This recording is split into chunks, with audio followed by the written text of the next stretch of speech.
Assalamualaikum warahmatullahi wabarakatuh. Izin memperkenalkan diri, nama saya Lulu Salsabila Mulia, Fakultas Syariah, Program Studi Hukum Tata Negara dengan NPM 2021020247.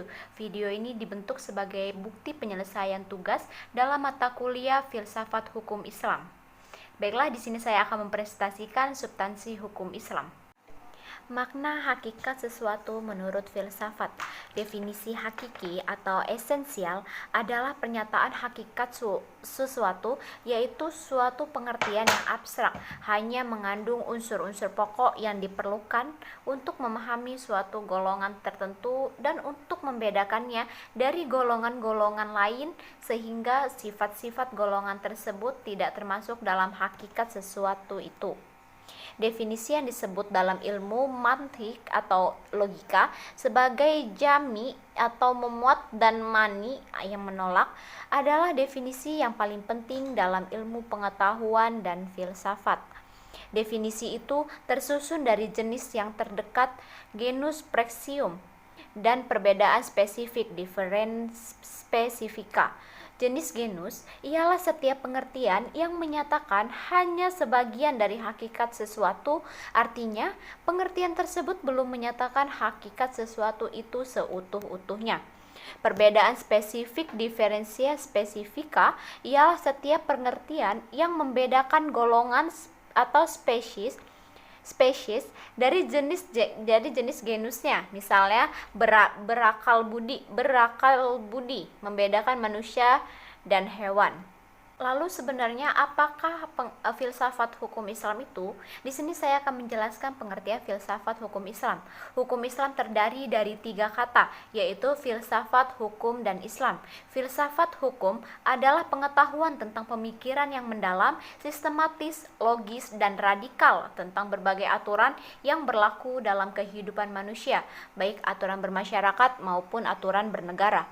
Hukum adalah peraturan-peraturan tentang perbuatan dan tingkah laku manusia dalam lalu lintas hidup. Secara singkat, hukum berarti ketetapan. Adapun pengertian filsafat hukum Islam adalah kajian filosofis tentang hakikat hukum Islam, sumber asal muasal hukum Islam dan prinsip penetapannya, serta manfaat hukum Islam bagi kehidupan masyarakat yang melaksanakannya. Dengan demikian, yang dimaksud dengan filsafat hukum Islam adalah setiap kaidah asas aturan-aturan pengendalian masyarakat pemeluk agama Islam. Kemudian yang ketiga, sistematis, artinya perbincangan mengenal segala sesuatu dilakukan secara teratur, mengikuti sistem yang berlaku sehingga tahapan-tahapannya mudah diikuti. Yang keempat, radikal, artinya sampai ke akar-akarnya, sampai pada konsekuensi yang berakhir. Kemudian yang kelima, hakikat, merupakan istilah yang menjadi ciri khas filsafat. Hakikat adalah pemahaman atau hal yang paling mendasar. Berdasarkan 5 ciri berpikir filosofis tersebut, dapat diambil pemahaman bahwa filsafat merupakan kebebasan berpikir manusia terhadap segala sesuatu tanpa batas, dengan mengacu pada hukum keraguan atas segala hal. Kemudian faktor yang menjadi ciri filsafat hukum Islam. 1. Wacana atau argumentasi yang menandakan bahwa filsafat memiliki kegiatan berupa pembicaraan yang mengandalkan pada pemikiran rasio tanpa verifikasi uji empiris. Kebenaran filosofi tidak memerlukan pembuktian-pembuktian atau tidak perlu didasari bukti kebenaran, baik melalui eksperimentasi maupun pencarian data lapangan. 2. Segala hal atau sekalian alam, artinya semua materi pembicaraan filsafat adalah segala hal yang menyangkut keseluruhan yang bersifat universal, tidak ada yang tidak tersentuh oleh pembicaraan filsafat. Kemudian segala hal yang dipikirkan oleh filsuf berkaitan dengan hal-hal berikut ini. Yang pertama, berhubungan dengan sesuatu yang bersifat mati fisik atau yang tidak dapat dilihat. Yang kedua, berhubungan dengan alam semesta yang fisikal dan terbentuk oleh hukum perubahan.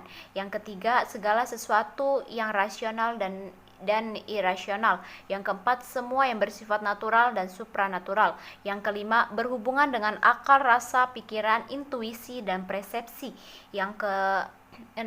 Sehubungan dengan hakikat yang terbatas dan tidak terbatas. Yang ketujuh, berhubungan dengan teori pengetahuan pada semua keberadaan pengetahuan manusia yang objektif maupun subjektif. Yang ke-8, berhubungan dengan fungsi dan manfaat sesuatu yang didambakan manusia atau yang dihindarinya. Yang ke-9, berhubungan dengan kebenaran spekulatif yang bersifat rasional tanpa batas sehingga berlaku pemahaman dialektis terhadap berbagai penemuan hasil pemikiran manusia. Tesis yang menghasilkan antitesis dan terciptanya sintesis. Sekian presentasi dari saya, kurang lebih saya minta maaf kepada Allah, saya mohon ampun. Billahi taufiq wal hidayah. Wassalamualaikum warahmatullahi wabarakatuh.